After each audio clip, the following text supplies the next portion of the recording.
saya mau cerita sebentar tentang khol. Dulu 84 guru saya Kiai Haji Maimun Zubair, semua mas saya se-Indonesia rawuh ke sini untuk muktamar, termasuk bapak kandung saya Kiai Haji Nur Salim ikut datang, ikut menyaksikan betapa pondok ini zaman itu masih Kiai As'ad jadi tonggak sejarah penting dalam NU, yaitu kembali ke Khittah 26. Kita tahu NU dulu itu ormas, kemudian era Gus Wahid jadi partai politik, era Gus Dur karena saran beberapa kiai, wafi muqaddimihim ada Kiai As'ad, Kiai Ahmad Siddiq dan beberapa kiai, kembali lagi ke Khittah 26, yaitu menjadi ormas, organisasi masyarakat yang menaungi, yang mengayomi, yang menganjurkan mazhab ahli sunnah wal jamaah. Tadi Gus Azaim cerita betapa pentingnya para pendiri, para muassis yang diibaratkan sebagaimana pohon. Saya masih ingat Dawe Mbah Mun.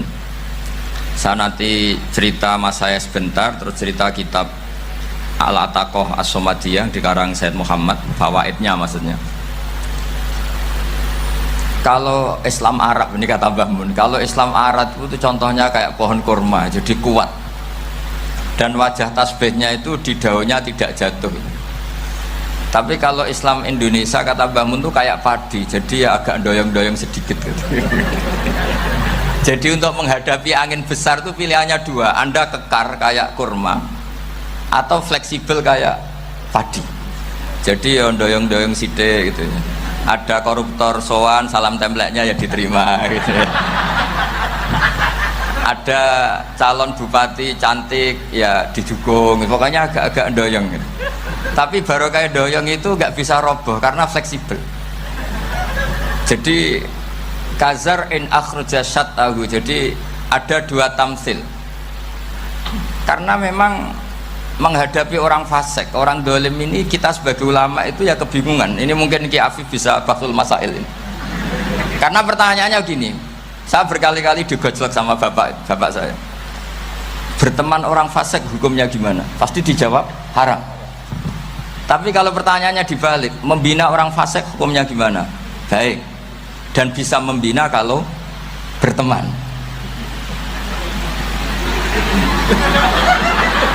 Makanya Gus Azaim pernah bikin seni deh, muktamar seni. Anggap saja madhabnya seperti itu gitu. Jadi ya agak doyong-doyong sedikit. Masa ketop berteman orang yang macam-macam, tapi itu fleksibel. Nyatanya tetap soleh sampai sekarang gitu. Itu berarti itu ya gitu kata Bamun itu. Jadi untuk menahan angin yang besar pilihannya hanya dua. Anda kokoh kayak pohon kurma atau fleksibel kayak padi. Nah, Islam Indonesia kata Mbah Mun itu pari wae katanya, padi. Jadi ungkapan-ungkapan para mas saya ini penting karena khazanah yang saya baca.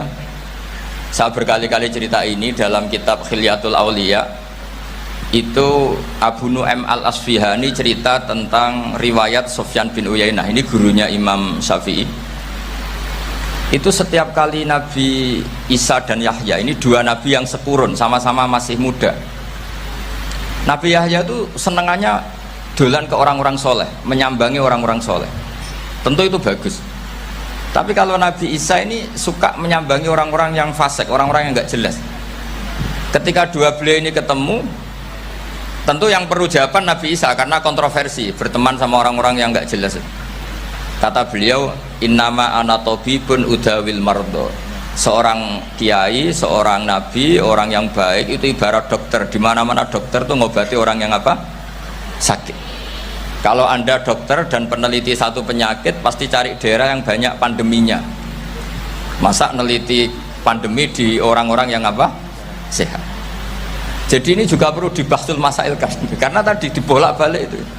Bina orang berteman orang fasik hukumnya haram karena wa in kana dasarrin fajannibhu sur'atan. Tapi kalau bina orang fasik hukumnya baik, bisa bina kalau berteman. Jadi fikih itu ya karek diwolak-walik.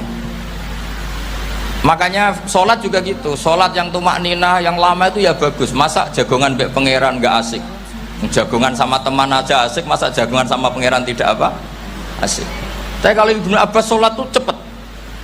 Ketika ditanya kenapa kalau anda sholat cepet, setan baru tata-tata mau goda saya sudah selesai kata. Karena setan itu ya jaga jaim tuh, jaga image. Jadi kalau mau goda orang itu ya surinan dulu, macak-macak dulu. Ternyata mau ke situ sholatnya sudah selesai. Lah kebetulan mazhab saya itu yang kedua itu gitu. Jadi kalau Gus Azaim itu sholat lama sekali. Itu ada mazhab tandingan, yaitu mazhab saya. Itu karena ini sepuh saya, meskipun top beliau tapi sepuh saya. Saya sudah 50, beliau baru 40. Ini berarti baru memulai kiai. Kalau pakai umur nubuah ini baru memulai. Jadi mazhab itu penting. Jadi pembanding itu harus diutarakan. Sehingga dalam fikih manapun itu sebuah mazhab itu harus diuji itu lewat pembanding. Dulu itu setiap debat fikih antar ulama itu mesti nggak ada yang menang. Misalnya saya kiai kelihatan miskin tuh ya baik supaya santri-santri yang miskin itu punya teman gitu. Karena rata-rata santri itu miskin, nah dikancani kiai kan seneng gitu. Tapi problemnya kiai yang miskin itu ya nggak bisa nolong santri karena dia sendiri apa miskin. Makanya dulu Imam Syafi'i itu pengagum orang miskin. Setelah ngaji Imam Malik tanya, ya Imam Malik orang yang sealim jenengan itu siapa? Jawabnya Imam Malik lucu. Dulu Abu Hanifah, sekarang orangnya sudah meninggal ya. Ilmunya dititipkan atau diwaris oleh Muhammad bin Hasan Asy-Syaibani. Akhirnya Imam Syafi'i dibiayai Imam Malik ke Irak. Imam Syafi'i miskin, bisanya ke sana dibiayai Imam Malik. Itu seperti Abuya Said Muhammad masyhur, ini murid beliau. Kalau ada santri boyong kan mesti apa? Disangoni. Ketika datang ke Irak, Muhammad bin Hasan Asy-Syaibani itu nata uang, nata emas itu di ruang tamu. Jadi ngitung uang itu di ruang tamu miliatan. Ini kaget, ini kiai kok kedonyan kata Imam Syafi'i gitu. Tapi apa kata Muhammad bin Hasan Asy-Syaibani? Anda kagum ini, Anda kaget ini. Kalau kamu menyoal orang soleh kaya, ini tak kasihkan orang-orang fasik biar dipakai judi, dipakai selingkuh, dipakai maksiat. Jangan harta ini harus tetap di orang soleh. Kalau ke orang fasik bahaya. Berarti kiai boleh kaya, boleh. Semenjak itu ada gerakan kiai kudu sugih. Ya ada yang kesampaian, ada yang enggak gitu aja. Tapi karena kalau pakai logika fikih, harta itu fitnah. Oke, seakan-akan harta itu masalah. Tapi kalau ini dikuasai orang dolim, maka masalah besar. Jika orang-orang soleh ini harus juga menguasai harta. Nah, terus lama-lama dikiaskan kekuasaan. Kalau yang kuasain orang fasik, orang tidak sholat ribet. Akhirnya kiai terus dukung, ya akhirnya ikut politik tadi. Nak menawa bupatinya kena diatur gitu. Diatur kon sholat, orang ngasih proposal, maksudnya diatur keng sholat maksudnya. Ini cerita-cerita apa logika fikih. Makanya saya sering ngaji kitab-kitab itu, diantara yang saya suka adalah ada dialog besar yang terjadi di antara orang-orang pilihan, termasuk bahkan di antara para nabi dan Tuhan. Jadi unik, Allah sendiri kadang mengajari kecerdasan para nabi itu ya lewat dialog. Masyhur itu, Nabi Ibrahim itu punya ruang khusus untuk sholat dan tidak boleh siapapun masuk situ. Tahu-tahu ada yang sudah di situ. Beliau membuka, kaget. Siapa memberi izin ke kamu yang punya rumah ini? Saya yang punya rumah dan saya tidak memberi izin kamu. Yang memberi izin saya itu yang punya saya, kamu dan rumah ini. Yaitu Allah Ta'ala katanya. Wah berarti kamu malaikat dong? Iya, saya malaikat Israel. Disuruh nyabut nyawa kamu. Ya agak sopan karena nggak pernah mondok di Salafiyah gitu. Namanya malaikat Israel itu. Itu akhirnya Nabi Ibrahim bilang, wah itu keliru, Anda pasti keliru. Hal ra'aita habiban yumitu habibah, hal ra'aita khalilan yumitu khalilah. saya ini Khalilur Rahman, saya ini kekasih Allah, masa ada kekasih bunuh yang dikasih? Itu Israel akhirnya ngaji, masuk akal juga. Ternyata perintah ini mungkin hoax ya, pokoknya dia terus mikir akhirnya. Iya ya, masa ini kekasih Allah kemudian oleh Allah dibunuh, dimatikan. Terbanglah Israel, matur lagi, ya Allah, kata Ibrahim, hal ra'aita khalilan yumitu khalila. Masa kekasih bunuh yang dia apa? Kasih. Kayaknya masuk akal Gusti. Mulai ngaji lah kira-kira gitu malaikat itu. Akhirnya oleh Allah dijawab, ya sudah begini, kamu datang ke Ibrahim bilang, hal ra'aita habiban yakrahu ayyalqa habibah. Masa kekasih tidak siap ketemu yang dikasih. Nah, jadi akhirnya Nabi Ibrahim, Israel datang lagi. Logikanya sekarang nggak gitu, begini katanya, diajarin. Hal ra'aita habiban yakrahu ayyalqa habibah. Masa kekasih tidak siap ketemu yang dikasih. Terus kata Ibrahim, oke, ya terus mau meninggal. Jadi kalau jenengan cinta betul sama Allah ya harus, ya tidak usah, jangan sekarang, tapi kalau mati di rumah aja, kalau di pondok ngerepotnya kiainya nanti. Tapi nanti setelah punya cucu banyak lah. Nah, barokahnya baca ini, dialog-dialog orang pilihan ini akan tersibak. Karena tidak dalam semua kebaikan itu nggak ada logikanya, rata-rata ada logikanya. Misalnya begini, kalau Anda orang soleh, kemudian anak Anda pamit mau sekolah di Jerman, pilihan Anda mengizinkan apa enggak? Karena potensi jadi fasik ya tinggi, karena di tempat-tempat potensi berdakwah dari daerah yang untuk daerah yang tidak ada dai-nya menjadi ada.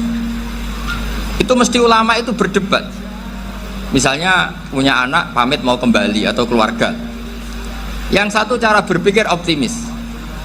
Awal ada dai di beberapa negara Eropa itu ya barokahnya imigran, pekerja, mahasiswa. Dan semua itu bumi Allah, harus ada tasbih, harus ada tahmid. Dan itu harus dimulai dari kemauan atau mengizinkan anak asuh kita ke sana. Tapi di sisi yang lain potensi jadi fasik itu tinggi sekali. Pemana iman pas-pasan. Nah, hal-hal seperti ini itu pasti jadi perdebatan.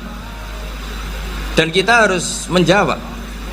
Dan tadi kayaknya di semua Basul Masail Pondok Salafiyah jawabnya pede semua, nggak ada ragu, nggak ada khilaf. Baguslah kalau pede, meskipun nanti mungkin ada ulama lain yang cara berpikir apa? Berbeda. Sehingga ini saya cerita ya, sehingga di kitab-kitab fikih, misalnya saya kok hidup di Bali sudah punya komunitas ngaji, itu kok saya pindah ke Sukorejo sini, banyak ulama yang mengatakan haram. Karena membiarkan bumi Allah yang sudah pernah ada orang yang sujud kemudian ditinggalkan kosong dan kemudian dikuasai orang yang tidak sujud. Jadi dianggap itu pembiaran. Jadi banyak di kitab Qalyubi, sarahnya Mahalli, jika ada seorang muslim yang hidup di negara orang kafir, dia nyaman, tidak dapat teror, itu nggak boleh lagi pindah ke negara Islam yang sehat. Karena takutnya li alla yastauliyal kafir tilkal buk'ah, supaya bumi itu tidak dikuasai orang kafir. Jadi ini hal-hal yang para fuqaha itu harus berdebat. Karena ini masalah-masalah furu'iyah. Sehingga mulai dulu ya banyak ulama yang nyun sewu berpolitik, mulai Wali Songo sampai sekarang alhamdulillah yang minat banyak. Mungkin bedanya ikhlas sama tidaknya. Tapi kalau saya pernah dikeluhin utusan dari ya komunitas Islam Indonesia itu dulu itu ceritanya banyak yang dari Kamboja. Dari kalau dulu orang cerita itu orang Cempa. Itu setelah di Indonesia besar Wali Songo dan Brawijaya 5 itu sudah mulai oleng, itu singkat cerita mereka berpikir ingin bikin kerajaan apa? Islam di Demak Minto.